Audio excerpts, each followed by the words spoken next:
Falando de Livros.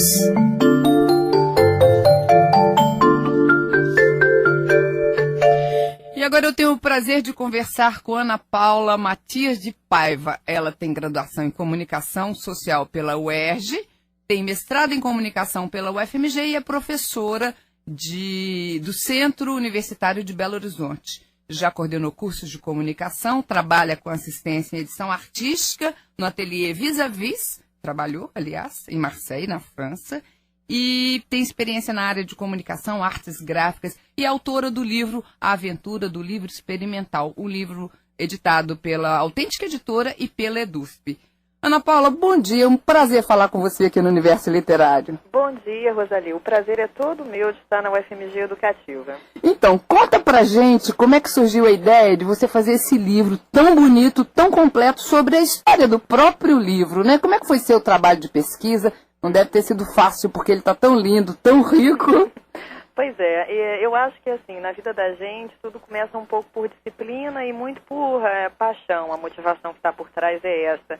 Com certeza. Eu estava na sala de aula acompanhando, eu dava uma matéria que se chamava Produção de Livros e acompanhava em mercado editorial. E eu fui, ao longo do tempo, acumulando materiais e referenciais teóricos, né?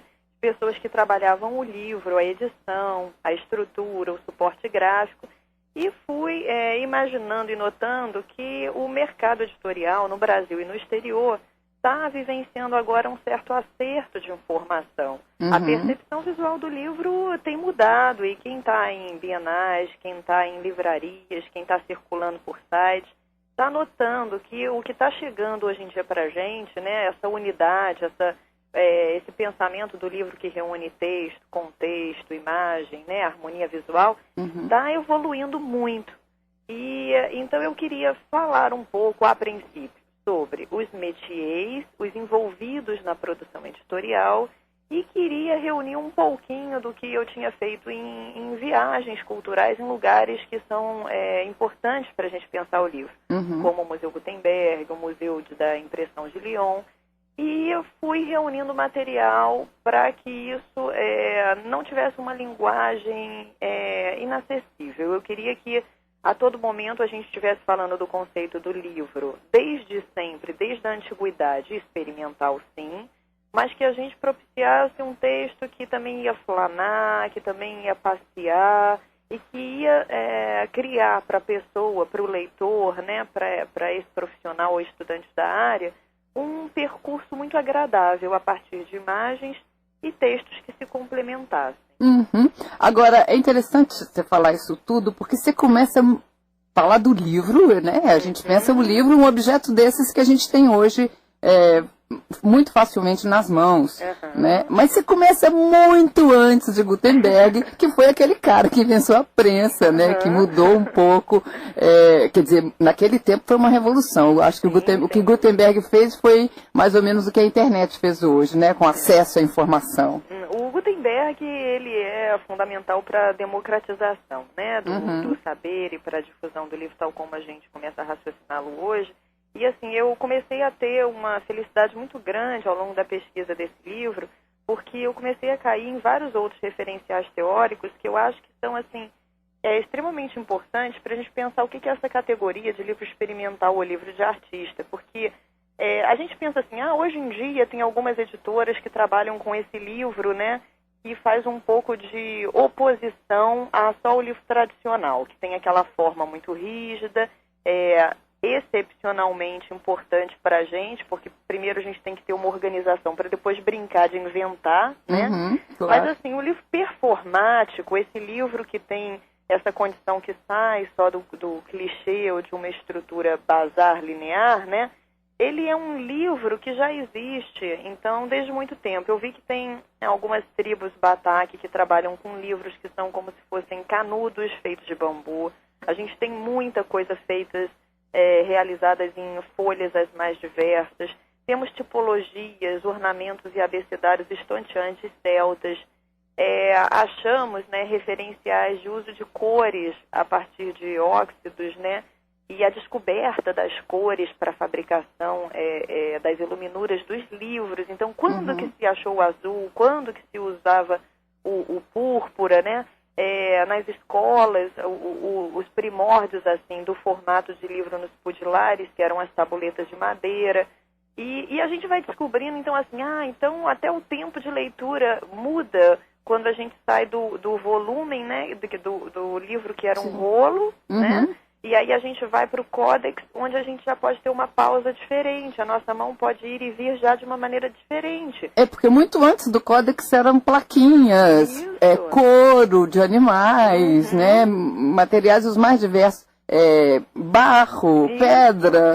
A gente vai assim percebendo que o livro ele pode ser um tipo de material riquíssimo para a gente estudar as evoluções perceptivas humanas, as percepções que o homem vai ter, então, para a usabilidade de matéria-prima que, então, estavam disponíveis para ele em determinados momentos, como que ele vai trabalhar o savoir-faire dele, o saber fazer aplicado, né, a uma descoberta da arte, que é tão vital, e também ele vai começando a perceber certas demandas, porque a gente acompanha no livro que há todo um experimentalismo, mas depois ele vai acompanhando também as chegadas, por exemplo, da Revolução Industrial e dos primeiros jornais, o folhetim chegando como romance, e incentivos, então, paralelos, que também vão fazendo com que o livro vá incentivando esse leitor que está ficando mais ávido, o livro está ficando menos caro, né?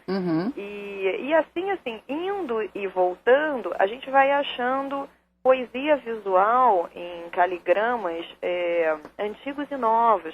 A gente vai achando capas maravilhosas hoje em dia, inventivas, e vai vendo também capas antigas que eram em tecido, em marfim, incrustadas em joias, né?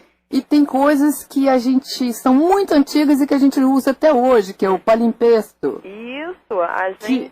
Que é uma coisa que as pessoas talvez não saibam, que é essa coisa de escrever, apagar, escrever de novo. Uma lousa de sala de aula é isso. O homem, assim, ele tem essa imensa adaptabilidade, né? E a recriação, o jogo, a brincadeira, a reutilização, são coisas que estão muito presentes, porque primeiro a gente trabalhava com a escassez. A gente tinha alguns suportes que não estavam em todos os lugares, como era o caso, por exemplo, dos papiros, né? Claro, Então, em alguns lugares, mosteiros, né, que ficavam às vezes em lugares mais afastados, desertos, há registros de que quando isso faltava, o homem continuava imaginando, o homem continuava querendo registrar, documentar, né? O seu pensamento tinha que ir para algum espaço, um espaço de cena artístico que era trabalhado pelos escribas. E então, muitas vezes, esse reuso vai para o palimpsesto, que é uma maneira de escrever e reescrever. As tabuletas de madeira também. A escrita era escrita, reescrita, né? Era aproveitada, né? O registro era passageiro, né? Agora, assim, o advento da Bíblia, você fala muito bem, o tanto que modificou, né? E tanto que democratizou a informação. Porque a Bíblia, Gutenberg fez o primeiro livro, foi a Bíblia, e ela foi variando no correr dos tempos, né? A gente vai observando a importância da Bíblia de Gutenberg numa época em que a gente pode trabalhar o leitor também como o leitor religioso, e depois a gente vai trabalhar o leitor laico. O leitor religioso, ele tem tanta vontade, né, tanta gana de ter um entendimento sobre aquela história, que primeiro ele é o leitor de imagem. Ele é o leitor de livros de hora, ele é o leitor que nas igrejas fica fazendo a leitura dos vitrais. Então ele é uma pessoa em permanente busca desse conhecimento, mas ainda um conhecimento indisponível, né, por causa da acessibilidade dele. Eram muito poucos os leitores, né? Muito poucos. E escritores também menos ainda. Pois é, era um universo extremamente restrito, né, e elitizado, e até originalmente não dado a todos. É por isso que os escribas eles estavam dentro dos mosteiros, então havia toda uma segurança da informação que podia ser divulgada ou não. E assim, a Bíblia de Gutenberg e a Bibliothèque Bleue, que é a Biblioteca Azul, elas são importantíssimas, porque a Biblioteca Azul, ela reutiliza tipos xilográficos, né? Ela reutiliza tipos móveis já desgastados, mais antigos, e usa papéis baratos para poder fazer uma Bíblia, primeiro assim, que ela não é tão bonita visualmente, mas ela é barata. Então, quem já está podendo começar a querer fazer essa leitura por imagens, compra primeiro a biblioteca, a Bleue, né? E depois todas as inovações de Gutenberg vêm numa serialização em tiragens maiores.